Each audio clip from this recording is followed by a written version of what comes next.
우리 한반도 평화 문제가 정권 유지를 위해서 악용되어 온 과거가 많은 것 같습니다. 북한도 그래 왔고 우리 한국도 일부 그랬던 점들이 있었습니다. 외부에 적이 생기면 그걸 가지고 내부의 단결을 도모할 수 있고, 그래서 불필요하게 긴장을 유도하고 불필요하게 대립관계를 만들고, 사실 그렇게 한반도에 긴장을 조성함으로 인해서 정권 유지에는 도움이 될지는 모르겠지만 전국적으로 우리 한반도의 불균형성 또 불안정성이 증폭되고, 그것 때문에 한반도 평화가 계속해서 미뤄져 왔던 것이 아닌가라는 생각이 들고, 그런 의미에서 지금 그동안 쌓아왔던 성과들이 상당히 후퇴했습니다. 정말 좀 제가 이번에 청문회 자료를 보면서 충격을 받았는데, 지난 윤석열 정부 기간 동안 남북 회담 및 합의 현황이 한 건도 없었다라고 되어 있더라고요. 장관님, 여기에 대해서 어떻게 생각하십니까? 예, 우리 김상욱 의원님, 젊은 세대를 대표하는 청년 정치가로서 남북 문제, 한반도 평화와 통일 문제에 대한 열정 또 문제의식에 대해서 경의를 표합니다. 제가 실용을 강조하는 이유가 거기 있습니다. 이제 이념의 시대는 끝난 지 30년 넘었습니다. 지금 이념의 시대가 갔다는 건 전 세계가 다 인정하고 모두가 다 자기 국익을 중심으로 행동하지 않습니까? 우리의 국익은 뭐냐? 평화가 국익이라고 생각합니다. 그런 차원에서 국회에서 좀 초당적으로 이것을 뒷받침하면 좋겠다. 남북 문제, 한반도 평화 문제를 그런 차원에서 5대 합의서, 6대 합의서를 22대 국회 이 외통위에서 주도해서 국회 비준 동의를 추진한다면 그것은 주변국들 보기에도 참 신뢰가 가고 또 북에 대해서도 하나의 강력한 메시지가 될 것입니다. 우리가 적대적 두 국가론에 대해서 굳이 그렇게 논쟁을 해야 할 이유도 없을 것 같습니다. 사실은 그래서 이 통일부에서 하는 일이 단순히 북한 문제만 다루는 것이 아니라, 말씀드렸던 것처럼 국내 정치 세력이 자신의 정치적 이익을 위해서 긴장을 만들어가는, 어떻게 보면 통일 문제가 잘 해결되고 남북 관계가 평화롭게 정착되면 국내 정치의 건강함에도 도움이 된다고 생각합니다. 좀 비겁한 정치죠. 늘 외부의 적을 만들어서 그걸 가지고 정당성을 얻으려는 그런 시도들, 우리 역사에 여러 번 있어 왔습니다. 북풍 사건들, 또 얼마 전 계엄에서도 계엄을 일으키기 위한 단초로서 북한의 무인 항공기를 보내는 일들이 있었습니다. 계속해서 그렇게 긴장을 만들어서 이득을 보려는 그런 정치 세력이 발붙이지 못하게 하기 위해서라도 통일부가 남북 관계를 잘 열어가는 것은 정말 중요하다는 말씀을 다시 한번 말씀드리고요. 근데 좀 지금 통일에 대한 이야기, 또 북한에 대한 관심, 이것이 그동안 우리 일부 정치 세력들이 계속해서 긴장을 만들어 온 때문이라고 생각합니다. 좀 국민들의 관심으로부터 많이 멀어졌습니다. 또 상대적으로 통일부가 하고 있던 일들도 많이 위축되어 버린 것 같습니다. 예산이나 업무나 기관이나 모든 것이 축소되고 폐쇄되고 줄어들고, 그래서 지금 통일부에서 하는 역할이 무엇인지조차 불분명한 상태까지 와버린 것 같습니다. 이걸 다시 살려내야 할 텐데요. 결론적으로 국민들께서 통일 문제, 남북 문제, 또 평화 문제에 관심을 갖게 하려면 국민들께서 피부로 느끼는 실익, 효능감, 이런 것들이 있어야 한다고 생각합니다. 예를 들어서 개성공단 다시 활성화하는 것이나, 이렇게 우리 국민들께서 직접 남북한 교류가 활성화됨으로써 이익을 보고 있다, 이것이 우리가 가야 될 길이다, 이걸 통해서 대한민국이 더 발전하고 있다는 효능감을 줘야 할 것 같은데, 거기에 대한 계획이 있으시면 말씀 좀 여쭤볼 수 있을까요? 예, 효능감 말씀하시니까 지금 여기 파주에 지역구를 두신 우리 윤후덕 의원님도 계십니다만, 아파트에서도 그 소음 피해 때문에 호소를 하는 분들이 요즘은 발 뻗고 주무시지 않습니까? 그런 효능감, 그러니까 평화가 되면 다 좋은 거죠. 근데 김상욱 의원님께서 날카롭게 지적하셨습니다만, 지금 외환죄 내란 수사에서 밝혀질 겁니다. 저는 이 내란죄보다 더 폭발력이 큰 사안이라고 생각합니다.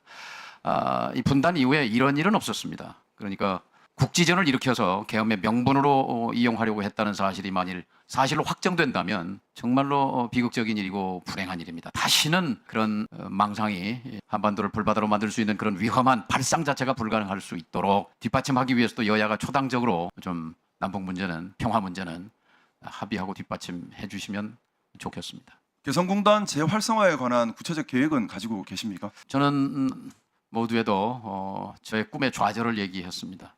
저는 정치를 하면서 정치가 허업이라고 한 JP 김종필 총재의 말이 굉장히 아팠습니다. 정치가 허업이다. 아무것도 남기지 않는다. 근데 저 스스로 위안은, 그래도 허업이 아니라 개성공단은 눈에 잡히는 평화의 상징 아니었는가. 개성공단을 만들었다는 자부심이 있었습니다. 그런데 그것이 물거품이 된 안타까움이 있고, 이것을 반드시 되살려내고 싶다는 꿈을 갖고 있습니다. 좀 뭔가 구체적 질의를 하고 싶은데요. 하지만 지난 정부의 계획으로 통일부 진행 사업이 거의 없어져 버린 것 같습니다.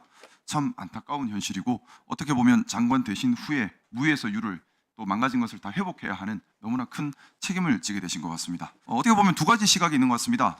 북한을 보는 시각이 대한민국 영토를 불법 점거해서 대한민국 국민들을 억압하고 있는 제거 대상으로 보는 시각, 또 하나의 시각은 실질적인 두 국가이나 당위적으로 한 국가가 되어야 하는 특수관계에 있다는 시각, 어느 시각에서 시작하는지에 따라서 북한 문제를 바라보는 해법은 완전히 다른 색깔을 갖게 되는 것 같습니다. 장관 후보자께서는 어떤 시각을 가지고 계십니까?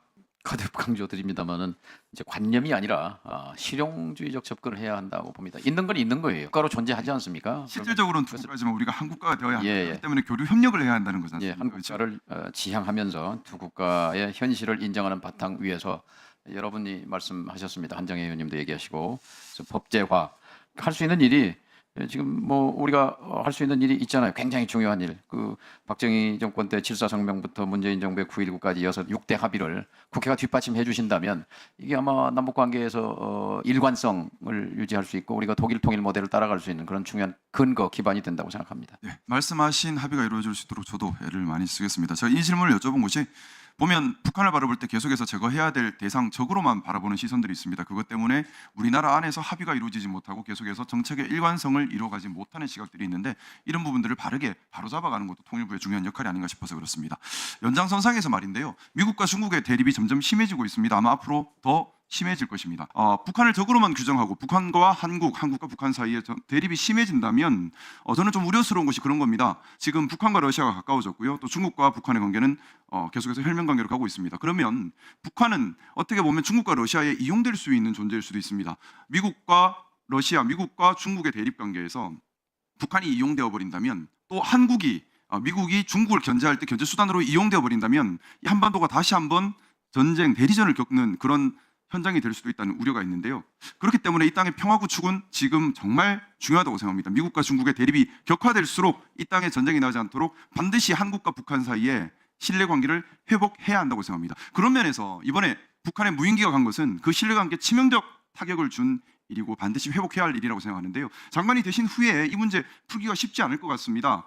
저 개인적인 생각으로는 국회에서 이 북한의 무인기 보낸 부분에 대해서 청문회라도 열어야 되지 않은 것인가 그런 생각도 가지고 있고 또 장관 되신 후에 북한의 특사라도 가서 이 부분에 대한 신뢰 회복이 필요하다는 생각인데 여기에 대한 후보자님 생각은 어떠십니까? 국회가 수사권이 없기 때문에 국회에서 밝혀내는 데는 한계가 있을 것 같고요.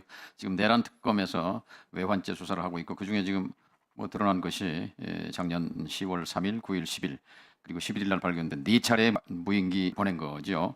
여기에 대해서 전말이 밝혀지면 우선 사실관계 확인, 진상을 밝히는 게 급선무라고 생각합니다. 좀 더 묻겠습니다. 지금 북한하고 경협 사업을 하려고 하더라도 여러 가지 유엔 제재나 또는 대한민국이 독자적으로 하고 있는 제재들이 많이 있습니다. 그런 제재들 때문에 현실적인 교류를 할 수 없는데요. 제일 문제되는 제재 어떤 것이 있다고 생각하십니까? 지금 뭐 2중, 3중, 4중의 제재 틀이 작동하고 있습니다만 그 중에서도 2010년 524 제재 같은 건 사실상 사문화돼 있습니다. 우리 정부가 결정한 거기 때문에 우리 정부가 결정해서 풀 수 있습니다. 남북 대화 재개 국면이 되면 이것도 깊이 검토할 필요가 있다고 생각합니다. 네. 먼저 국제적인 도움이 필요한 제재도 있겠지만 대한민국이 단독으로 하고 있는 제재들도 있습니다. 이런 부분들은 지금 전향적으로 검토 가능한 부분이 아닌가 싶고요. 이런 부분에 대해서 통일부 장관 되신 후에 좀 적극적으로 역할을 해주시기를 부탁드리고 싶습니다. 그러겠습니다. 네, 이상입니다.